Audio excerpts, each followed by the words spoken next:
Hello বন্ধুরা, আশা করি তোমরা ভালো আছো। আজকে হলো অক্ষয় তৃতীয়ার দিনে আমি ভিডিওটা করেছিলাম। আর অক্ষয় তৃতীয়ার দিনে সকাল সকাল স্নান ধ্যান করে মা বৌদি মিলে মালা গেঁথে দিয়েছে।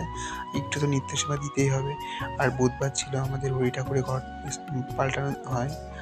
বুধবার আর বৃহস্পতিবার মা লক্ষ্মী, আর এই যে মার জন্য একটা ছোট্ট একটা মালা গেঁথে, সব ভগবানের জন্য, দেবদেবীর জন্য, ঠাকুরের জন্য মালা গেঁথেছি। নিজের মানে বৌদি গেঁথে দিয়েছে।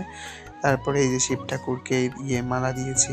এই যে মাকে একটা কি সুন্দর লাগছে, পঞ্চজবা দিয়ে রজনী দিয়ে গেঁথে দিয়েছি। তারপরে এই যে আমি প্রসাদ নিবেদন করছিলাম, একটু আরতি করছিলাম। আরতি করার পরে এই দেখো কি সুন্দর মালা গেঁথেছি। এই যে ঘর পাল্টানো হয়ে গেছে। আর আজকে না কত ফুল ফুটেছে কি বলবো, আমাদের গাছের ফুল জবা অনেক অনেক প্রচুর জবা ফুটেছে।